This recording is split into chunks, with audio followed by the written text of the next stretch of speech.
At Market Shala, we aim to inspire financial literacy and independence. नमस्कार दोस्तों, मैं हूं सोमनाथ दास और आप देख रहे हैं हमारा YouTube चैनल मार्केटशाला।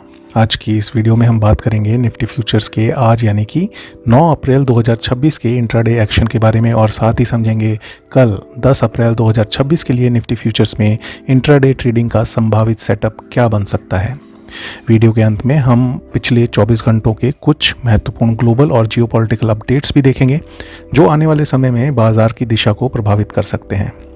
लेकिन आगे बढ़ने से पहले एक ज़रूरी बात, यह वीडियो सिर्फ शैक्षणिक और जानकारी देने के उद्देश्य से बनाई जा रही है। यह कोई निवेश या ट्रेडिंग की सलाह नहीं है। शेयर बाजार में ट्रेड करने से पहले अपने वित्तीय सलाहकार से परामर्श जरूर करें या फिर खुद को इतना कॉम्पिटेंट बनाएं कि अपने डिसीजन खुद ले पाएं, कॉम्पिटेंट इनफ हो करके। और उसके लिए करना सिर्फ है मार्केट शाला के साथ जुड़े रहना है और सीखते रहना है। तो सबसे पहले हमारे VCM इंट्राडे ट्रेड सेटअप पे आज किस तरीके से ट्रेड्स एग्जीक्यूट हुए, क्या ट्रेड प्रोबेबिलिटीज़ बनी, उसकी परफॉर्मेंस को डिस्कस कर लेते हैं। दोस्तों, आज यानी 9 अप्रैल 2026 को हमारे VCM इंट्राडे ट्रेड सेटअप के अंदर एक बार फिर से अच्छे ट्रेडिंग के मौके देखने को मिले। निफ्टी फ्यूचर ने आज की शुरुआत वैक्यूम रेंज जो हमने आपके साथ डिस्कस करी थी उसी के अंदर करी और मार्केट खुलने के सिर्फ पहले 5 मिनट के अंदर ही निफ्टी फ्यूचर में वैक्यूम रेंज के लोअर बैंड यानी कि 23,931 को टेस्ट कर लिया। तो हमारा रूल क्या कहता है, हमारे सेटअप के नियम के अनुसार जैसे ही लोअर बैंड टेस्ट होता है, हिट होता है, वहाँ पे पहले से ऑर्डर होना चाहिए लॉन्ग करने का। तो वहाँ से लॉन्ग साइड का रेंज ट्रेड लेने का अवसर बना। उसी नियम के अनुसार वहाँ से लॉन्ग ट्रेड एक्टिवेट हुआ और जिसमें 50 पॉइंट का स्टॉप लॉस रखा गया था और मिनिमम 100 पॉइंट्स के टारगेट को हमने निर्धारित किया था, राइट। उसके बाद मार्केट में ऊपर की तरफ मूवमेंट आया एज एक्सपेक्टेड। निफ्टी फ्यूचर ने वहाँ से लगभग 99 पॉइंट का उछाल दिखाया। अब यहाँ पे दो तरह के विचार हो सकते हैं।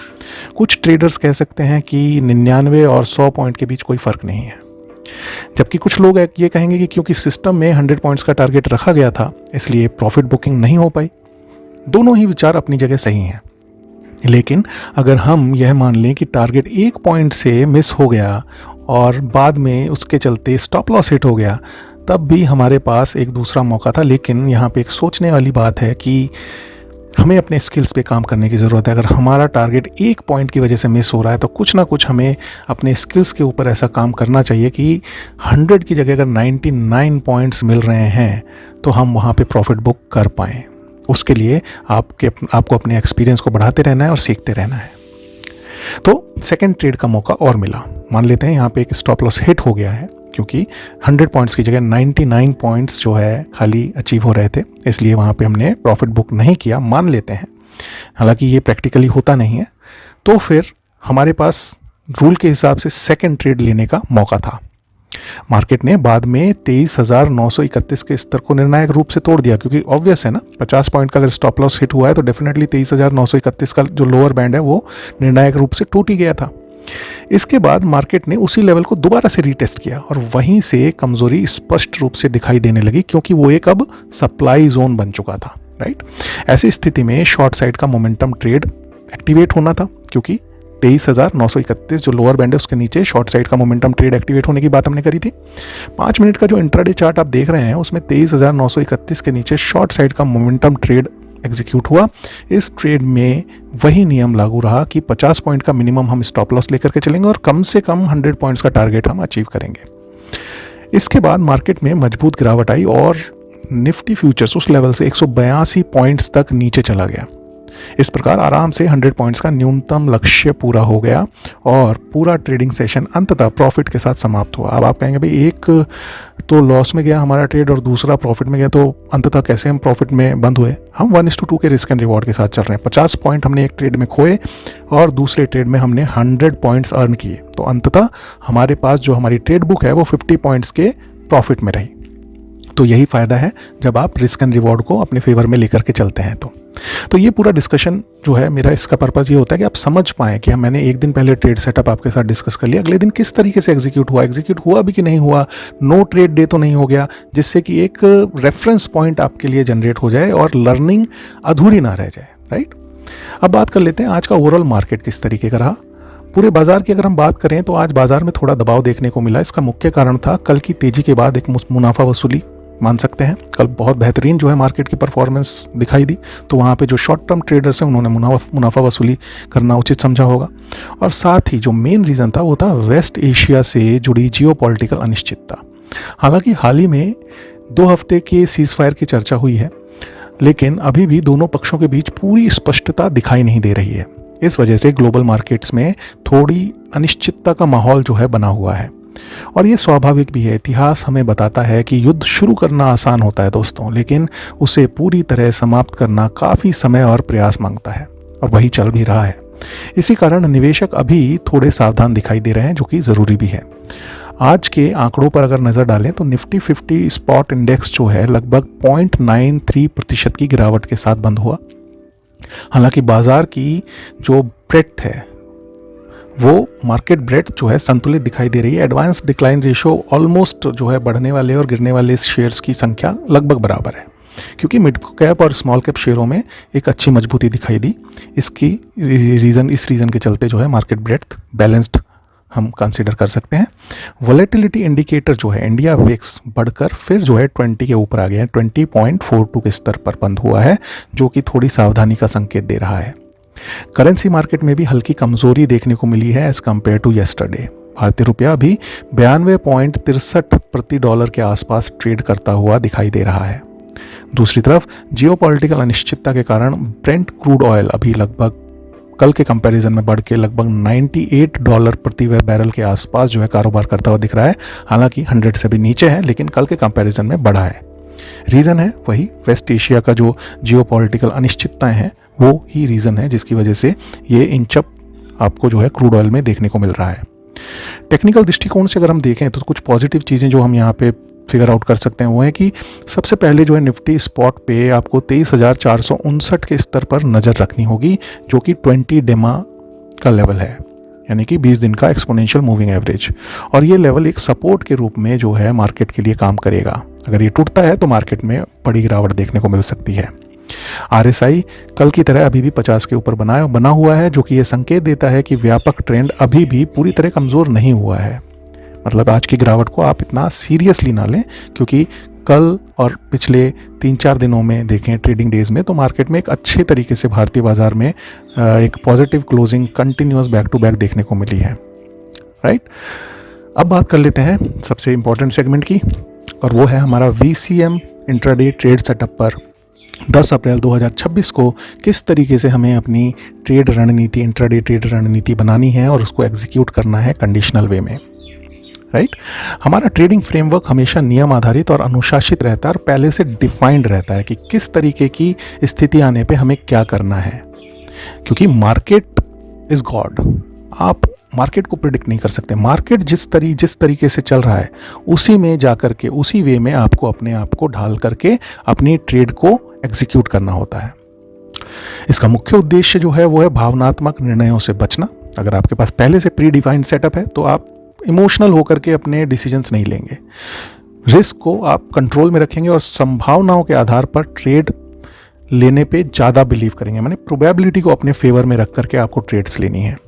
आमतौर पर कोशिश यह रहती है कि एक दिन में मैक्सिमम 2 ट्रेड ली जाएं, और अगर पहला ट्रेड सफल हो जाता है तो दूसरा ट्रेड लेने से बचना बेहतर है। जैसे कि आज हम ये अगर मान लेते हैं कि पहला ट्रेड असफल रहा तो फिर हम जो है दूसरे ट्रेड की तरफ गए। अगर पहला ट्रेड हमारा सफल होने की कैटेगरी में रख लेते तो हम सेकंड ट्रेड की तरफ नहीं जाते। राइट, तो अपने इस VCM ट्रेड सेटअप के अंदर सबसे पहले रेंज ट्रेड सेटअप की बात कर लेते हैं। कल के लिए निफ्टी फ्यूचर्स में जो वैक्यूम रेंज है वो है 24,060 से लेकर के 23,837 के लेवल के बीच में।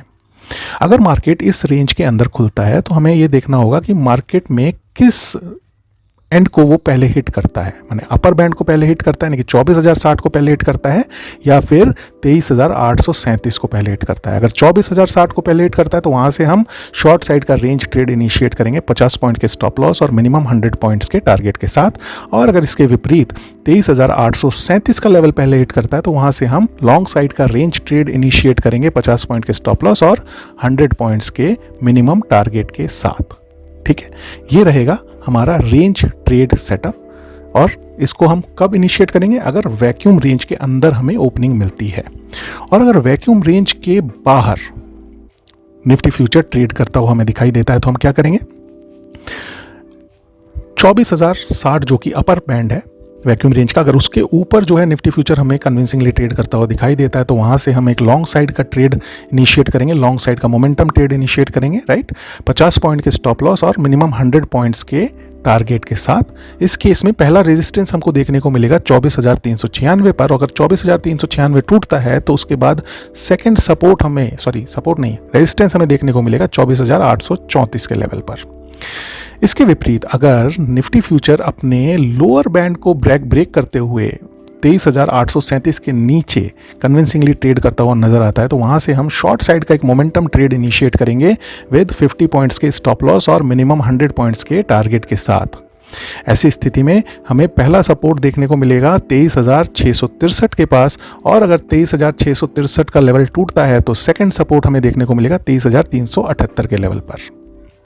तो ये है दोस्तों पूरा आपका जो है trade plan, VCM trade setup कल के लिए, इंट्राडे ट्रेड सेटअप, किस तरीके से किस कंडीशन में कौन सा ट्रेड आपको एग्जीक्यूट करना है। आशा करता हूँ समझ पा रहे होंगे।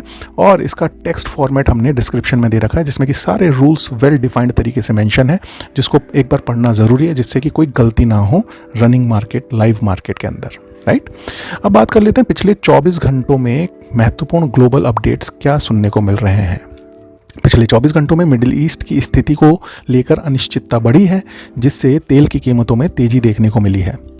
भारत के पेट्रोलियम मंत्री श्री हरदीप सिंह पुरी ने ऊर्जा आपूर्ति को सुरक्षित रखने के लिए कतर की यात्रा शुरू की है, जो भारत की ऊर्जा सुरक्षा के लिए एक महत्वपूर्ण कदम माना जा रहा है। वर्ल्ड बैंक ने भी हाल ही में भारत की आर्थिक वृद्धि दर को लगभग 6.6% रहने का अनुमान दिया है। ये एक बेटर पर्सपेक्टिव है, हालांकि बढ़ती तेल कीमतों और वैश्विक अनिश्चितताओं को संभावित जोखिम बताया जा रहा है। इन सभी घटनाओं का असर आने वाले समय में ग्लोबल मार्केट्स और भारतीय बाजार दोनों पर पड़ सकता है। दोस्तों बाजार में अवसर हमेशा मौजूद रहते हैं, लेकिन सफलता अक्सर अनुशासन, जोखिम प्रबंधन और धैर्य पर निर्भर करती है। डिसिप्लिन है आप, अगर आप अपना रिस्क मैनेज कर रहे हैं और अगर आपके अंदर पेशेंस है तो डेफिनेटली आपको सफल होने से कोई नहीं रोक सकता, ट्रेडिंग बिजनेस में, इन्वेस्टिंग बिजनेस में, दोनों में। यदि हम नियम आधारित ट्रेडिंग का पालन करते हैं और भावनाओं के बजाय प्रैक्टिकल निर्णय लेते हैं, प्रोसेस बैक्ड निर्णय लेते हैं, तो अनिश्चित परिस्थितियों में भी बेहतर तरीके से बाजार को समझने में हमें सफलता मिलती है। तो दोस्तों ये था आज का हमारा पूरा एनालिसिस। अगर आपको ये वीडियो उपयोगी लग रहा है, आपको लग रहा है कि एक ट्रेडिंग बिजनेस को समझने में ये वीडियो आपके लिए हेल्पफुल हो रही है, डे टू डे बेसिस पे हम ये वीडियोस आपके साथ लेकर के आते हैं, पूरे दिन का मार्केट, प्री मार्केट एनालिसिस करते हैं, पोस्ट मार्केट में एनालिसिस करते हैं, ट्रेड्स को पूरा समझते हैं, अगले दिन के ट्रेड को समझाते हैं। तो ये बेसिकली जो प्रयास है वो जो एक मार्केट में भ्रांति बनी हुई कि trading is a speculation game, सट्टा है, नहीं। जैसे बाकी अदर बिजनेसेस हैं वैसे स्टॉक मार्केट का ट्रेडिंग भी एक मेन स्ट्रीम बिजनेस की तरह किया जा सकता है और कर रहे हैं लोग, लेकिन उसके लिए जो ज़रूरी है वो आपके साथ शेयर करना, आपको सिखाना। ये मार्केट शाला का एक एम है जिसके लिए कि हम डेली आपके साथ ये डिस्कशन करते हैं हमारे पोस्ट मार्केट एनालिसिस के रूप में आज के, और कल का एक दिन बाद का प्री मार्केट एनालिसिस के रूप में। तो अगर ये प्रयास हमारा आपको सराहनीय लग रहा है तो प्लीज़ इस वीडियो को लाइक करें, चैनल को सब्सक्राइब करें और अपने ट्रेडर दोस्तों या फिर लाइक माइंडेड फ्रेंड्स के साथ इसे शेयर करना ना भूलें। मैं हूं सोमनाथ दास और आप देख रहे थे मार्केटशाला। मिलते हैं अगले वीडियो में, तब तक जुड़े रहिए मार्केटशाला के साथ, सीखते रहिए, do trade, do invest and seek financial freedom with Marketshala. धन्यवाद, बाय बाय।